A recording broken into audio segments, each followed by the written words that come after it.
திருவாரூர் மாவட்டம் திருத்துறைப்பூண்டி அருகே நெடும்பலம் பகுதியைச் சேர்ந்த பிரகாஷ் என்பவரிடம் மன்னார்குடி மேல திருப்பாலக்குடி பகுதியைச் சேர்ந்த சுமன் என்பவர் 3,25,000 ரூபாய் வாங்கிக் கொண்டு வெளிநாடு அனுப்புவதாக கூறி ஏமாற்றியதாக கூறப்படுகிறது. மேலும் பணத்தை திருப்பித் தருமாறு கேட்ட பிரகாஷிற்கு சுமன் தொலைபேசி மூலம் கொலை மிரட்டல் விடுத்ததாகவும் தெரிகிறது. இதுகுறித்து திருத்துறைப்பூண்டி காவல் நிலையத்தில் பிரகாஷ் அளித்த புகாரின் பேரில் வழக்கு பதிவு செய்த போலீசார் சுமனை கைது செய்து விசாரணை செய்து வருகின்றனர். ராமநாதபுரம் மாவட்டம் திருவாடனை அருகே உள்ள ஊமை உடையான்மடை கிராமத்தைச் சேர்ந்த நாகேஷ் மகன் ராகுல் என்பவரும், சேலம் மாவட்டம் ஓமலூர் பகுதியைச் சேர்ந்த மணிவேல் என்பவரின் மகள் கௌஷி என்பவரும் மிஸ்டு கால் மூலம் பழகிய நிலையில் 2 வருடமாக காதலித்து வந்துள்ளனர். இந்நிலையில் ராகுல் கடந்த 6ஆம் தேதி சேலத்திற்கு சென்று காதலியை அழைத்து வந்து திருப்பூர் புதிய பேருந்து நிலையம் அருகில் உள்ள அய்யனார் கோவிலில் திருமணம் செய்துவிட்டு சொந்த ஊருக்கு சென்றுள்ளார். பின்னர் பெண் வீட்டார் அங்கு வந்து பேச்சுவார்த்தை நடத்தியதில் எவ்வித உடன்பாடும் ஏற்படாததால் காதல் ஜோடி பாதுகாப்பு கேட்டு திருவாடனை அனைத்து மகளிர் காவல் நிலையத்தில் தஞ்சம் அடைந்தனர். இதனை அடுத்து இரு வீட்டாரையும் அழைத்து பேச்சுவார்த்தை நடத்தியதில் கௌஷி கணவருடன் செல்ல விருப்பம் தெரிவித்ததால் காதல் மனைவியை கணவனோடு அனுப்பி வைத்தனர்.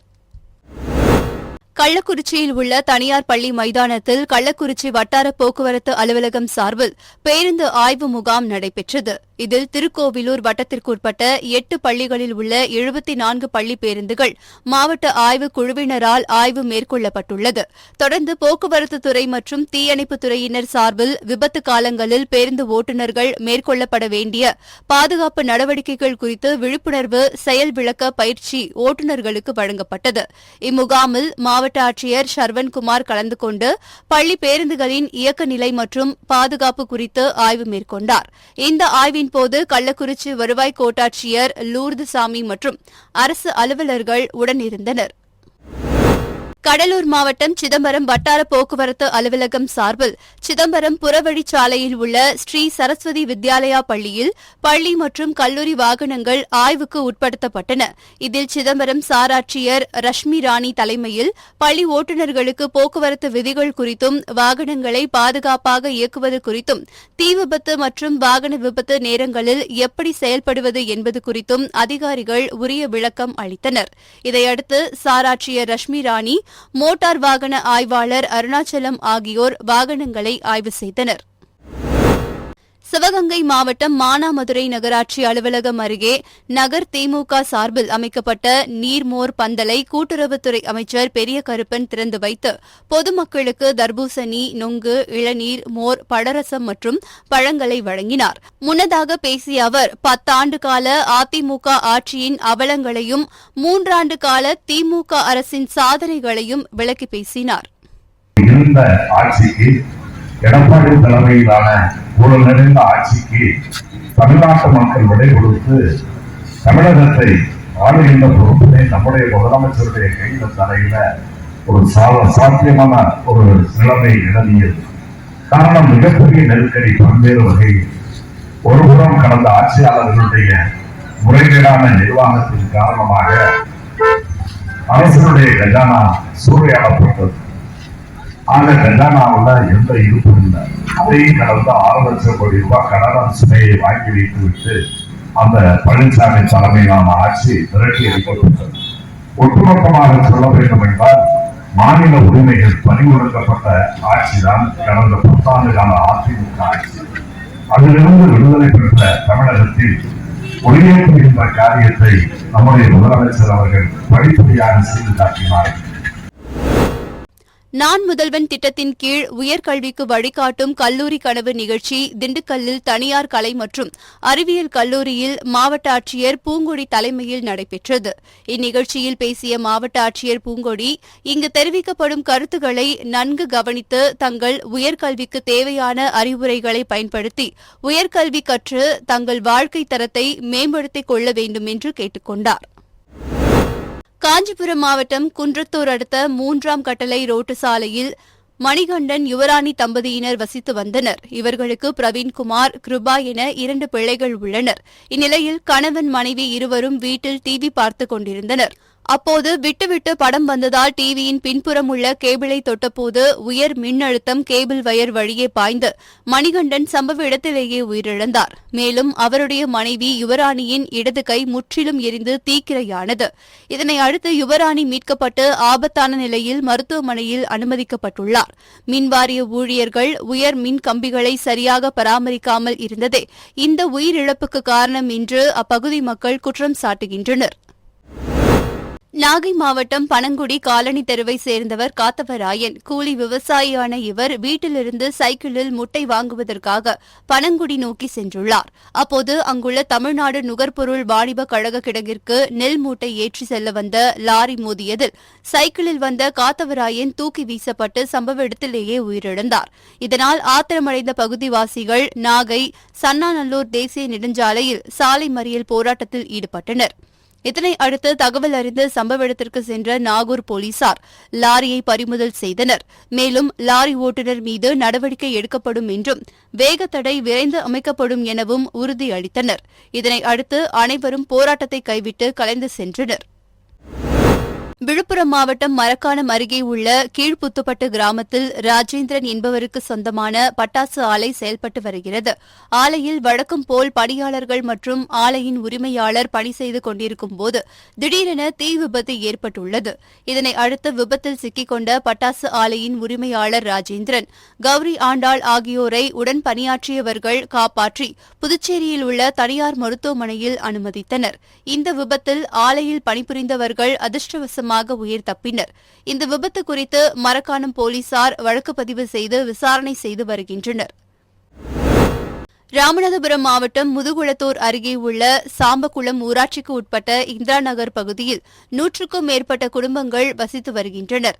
அப்பகுதி மக்கள் தங்களின் குடிநீர் தேவையை பூர்த்தி செய்வதற்காக கடந்த 2 ஆண்டுகளுக்கு முன்பு சொந்த செலவில் 1 லட்சம் ரூபாய் மதிப்பீட்டில் குடிநீர் தொட்டி அமைத்து அதிலிருந்து தண்ணீரை பயன்படுத்தி வந்தனர். இந்நிலையில் சாம்பகுளம் கிராமத்தைச் சேர்ந்த சிலர் இரவு நேரங்களில் டிரில்லிங் மிஷினை கொண்டு குடிநீர் தொட்டியை சேதப்படுத்திவிட்டு சென்றுள்ளனர். இதுகுறித்து கேள்வி எழுப்பிய பெண்களை சாதி குறித்து வன்மத்தோடு பேசியதோடு இழிவாகவும் அநாகரிகமாகவும் பேசியதாக கூறப்படுகிறது. எனவே குடிநீர் தொட்டியை சேதப்படுத்தியதோடு பெண்களை அநாகரிகமாக பேசிய நபர்கள் மீது நடவடிக்கை எடுக்க வேண்டும் என்று அப்பகுதி மக்கள் கோரிக்கை விடுத்துள்ளனர். எங்களுக்கு ஒரு தொட்டி பொதுவில் தொட்டி அமைச்சு கொடுத்துருக்கோம். நாங்கள் செலவு பண்ணி 80,000 1 லட்சம் செலவு பண்ணி நாங்கள் அந்த தொட்டி அமைச்சோம். அந்த தொட்டியில் எங்களுக்கு பாதுகாப்பு இல்லாமல் அந்த ஒரு பைப்பை உடைச்சி நாங்கள் இழிவுபட்டு எங்களை இழுவையாக பேசி எங்களை ஜாதி வேற்றுமையாக பார்த்து நாங்கள் எந்த சலுகையும் அனுபவிக்கக்கூடாது அப்படின்னு சொல்லிட்டு தொட்டி உடச்சி நாசம் பண்ணி அதை நாங்கள் கேட்க போகையில் பொம்பளையில் இழுத்து போட்டு அடித்து நைட்லாம் அலங்கோலப்படுத்திட்டாங்க. எங்களுக்கு கேட்கறதுக்கு பொதுமக்கள் தான், நீங்கள் கிராம காவல்துறையும் எங்களுக்கு கவர்மெண்ட் தான் உதவி செய்யணும். வணக்கம்.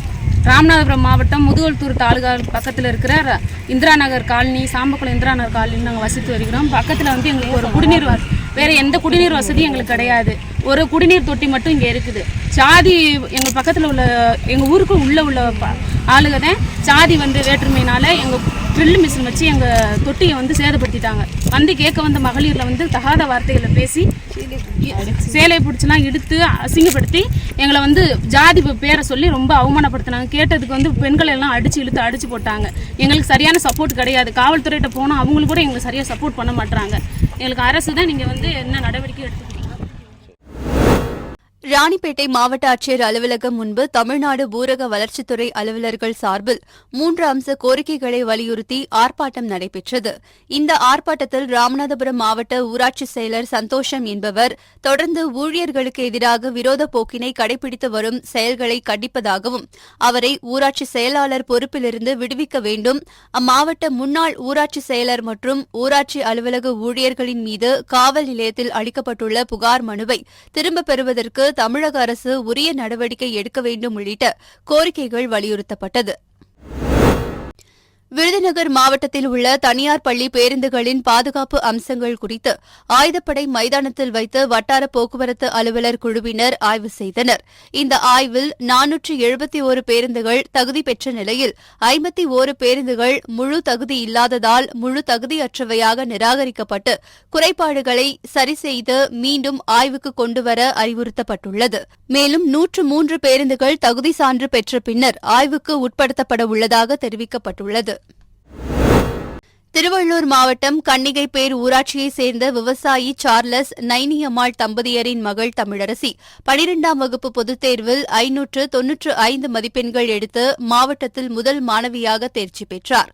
இந்நிலையில் கன்னிகைப்பேர் ஊராட்சி மன்றம் சார்பில் இம்மாணவிக்கு பாராட்டு விழா நிகழ்ச்சி ஊராட்சி மன்ற அலுவலக வளாகத்தில் நடைபெற்றது. இதில் ஊராட்சி மன்ற தலைவர் காயத்ரி உதயகுமார், துணைத் தலைவர் மேனகா பிரேம்குமார், ஊராட்சி செயலர் பொன்னரசு மற்றும் வார்டு உறுப்பினர்கள் கலந்து கொண்டு மாணவியை வாழ்த்தி பேசினர். பின்னர் மாணவி தமிழரசிக்கு சால்வை, மெடல் அணிவித்து நினைவு பரிசு, இனிப்பு வழங்கி வாழ்த்து தெரிவித்தனர். நான் தமிழரசி யார். நான் ஜெயினம் மெட்ரிகுலேஷன் ஹையர் செகண்டரி ஸ்கூலில் படித்தேன். 12th போர்ட்ஸில் நான் 595 எடுத்தேன் 600க்கு. இதுக்காக என் பேரண்ட்ஸ்க்கு, டீச்சர்ஸ்க்கு, ஸ்டாஃப் மெம்பர்ஸ்க்கு, சப்ஜெக்ட் டீச்சர்ஸ் அண்ட் ஸ்கூல் மேனேஜ்மெண்ட்க்கு ரொம்ப தேங்க்ஸ். அவங்க மோட்டிவேட் பண்ணது, அவங்க என்கரேஜ் பண்ணதுனால தான் நான் இவ்வளோ மார்க் எடுத்தேன். என்னை சுற்றி இருக்க எல்லாருக்குமே ரொம்ப தேங்க்ஸ். அவங்களுடைய சப்போர்ட் இல்லைன்னா நான் இவ்வளோ மார்க் எடுத்துக்க மாட்டேன். ஸோ நெக்ஸ்ட் நான் வந்து சிஏ பண்ணலான்னு இருக்கேன். சிஏ முடிச்சுட்டு ஒரு ஆடிட்டர் ஆகணும் அப்படின்றது தான் என்னோட ஆசை. ராமநாதபுரத்திலிருந்து கீழக்கரை நோக்கி அரசு பேருந்து சென்று கொண்டிருந்தது. அப்போது திருப்புல்லானி அருகே சென்று கொண்டிருந்த போது டிராக்டரை முந்த முயன்ற அரசு பேருந்து நிலை தடுமாறி தலைக்குப்புற கவிழ்ந்து விபத்திற்குள்ளானது. இச்சம்பவம் குறித்து தகவல் அறிந்த கீழக்கரை வட்டாட்சியர் பழனி தலைமையிலான அதிகாரிகள் மற்றும் கிராம மக்கள் ஒன்றிணைந்து பேருந்தில் இடிபாடுகளுக்குள் சிக்கியிருந்த பயணிகளை மீட்டு ஆம்புலன்ஸிற்காக காத்திருக்காமல் வட்டாட்சியர் வாகனத்தில் ஏற்றி கீழக்கரை அரசு மருத்துவமனைக்கு சிகிச்சைக்காக அனுப்பி வைத்துள்ளனர். டிராக்டரை முந்தி செல்ல முயன்ற பேருந்து தலைக்குப்புற கவிழ்ந்து விபத்துக்குள்ளான சம்பவத்தால் அப்பகுதியில் பரபரப்பு ஏற்பட்டது. சேலம் மாவட்டம் ஓமலூர் அருகே உள்ள மல்லிக்குட்டை பாரதிபுரம் பகுதியைச் சேர்ந்த சதீஷ்குமார் என்பவருடைய மகன் சுதர்சன் மற்றும் அதே பகுதியைச் சேர்ந்த பாலகிருஷ்ணன் என்பவருடைய மகன் சந்தோஷ் உள்ளிட்ட 4 சிறுவர்கள் மல்லிக்குட்டை ஏரிக்கு சென்றுள்ளனர். அப்பொழுது ஏரியில் குளிப்பதற்காக 4 பேரும் இறங்கிய பொழுது 2 சிறுவர்கள் நீரில் மூழ்கியுள்ளனர். இதனால் அதிர்ச்சியடைந்த மற்ற சிறுவர்கள் கூச்சலிட்டதை அடுத்து அக்கம் பக்கத்தினர் ஓடி வந்து ஏரியில் மூழ்கிய 2 சிறுவர்களையும் மீட்டு ஆம்புலன்ஸ் மூலம் ஓமலூர் அரசு மருத்துவமனைக்கு அனுப்பி வைத்தனர். அங்கு பரிசோதனை செய்த மருத்துவர்கள் 2 சிறுவர்களும் ஏற்கனவே இறந்துவிட்டதாக தெரிவித்தனர். ஓமலூர் அருகே ஒரே வகுப்பு படிக்கும் 2 சிறுவர்கள் ஏரியில் மூழ்கி இறந்த சம்பவம் உறவினர்கள் மற்றும் பொதுமக்களிடையே பெரும் சோகத்தை ஏற்படுத்தியுள்ளது. தூத்துக்குடி மாநகரில் கோடை வெயிலின் தாக்கம் நாளுக்கு நாள் அதிகரித்து வருகிறது. இதன் காரணமாக வாகன ஓட்டிகள் கடும் அவதிக்கு உள்ளாகி வருகின்றனர். இந்நிலையில் மாவட்ட காவல் கண்காணிப்பாளர் பாலாஜி சரவணன் உத்தரவின் பேரில் தூத்துக்குடி நகரின் மையப்பகுதியில் அமைந்துள்ள விவிடி சிக்னல் போக்குவரத்து நிறுத்த பகுதியில் வாகன ஓட்டிகள் நிற்கும் பகுதியில் போக்குவரத்து காவல்துறை சார்பில் பசுமை பந்தல் அமைக்கப்பட்டுள்ளது. சுமார் 1 நிமிட நேரம் சிக்னலில் காத்திருப்பதால் வெயிலிலிருந்து காத்துக் கொள்ளும் வகையில் காவல்துறை அமைத்துள்ள இந்த பந்தல் பொதுமக்களிடம் வரவேற்பை பெற்றுள்ளது. கரூர் மாவட்டம் குளித்தலை அருகே தோகைமலை ஒன்றியம் செம்பாறை கல்லுப்பட்டியில் 4 ஊருக்கு சொந்தமான சாமி மாடு உள்ளது. 5 ஆண்டுகளுக்கு ஒருமுறை 4 ஊர் பொதுமக்கள் ஒன்று சேர்ந்து சாமி மாட்டுடன் திருச்சி மாவட்டம் ஸ்ரீரங்கத்திற்கு நடந்தே சென்று அங்கு சிறப்பு அபிஷேகம் செய்து ஊர் திரும்புவது வழக்கம். இந்நிலையில் சாமி மாடு இறந்ததால் 4 ஊர்களைச் சேர்ந்த பொதுமக்கள் சோகத்தில் ஆழ்ந்தனர். பின்னர் இறந்தவரின் உடலை பாரம்பரிய முறைப்படி நல்லடக்கம் செய்வது போல இறந்து போன சாமி காளை மாட்டிற்கு பாரம்பரிய முறைப்படி வெள்ளை வேஷ்டி போர்த்தியும் தேங்காய் உடைத்து வாழைப்பழம் பக்தி சகிதமாக ஈமச் சடங்குகள் செய்து மேளதாளங்கள் முழங்க ஊர்வலமாக சென்று நல்லடக்கம் செய்தனர். காஞ்சிபுரம் மாவட்டம் படப்பை ஊராட்சியில் ஹாஜியார் நகரில் சுமார் 500க்கும் மேற்பட்ட குடும்பங்கள் வசித்து வருகின்றன.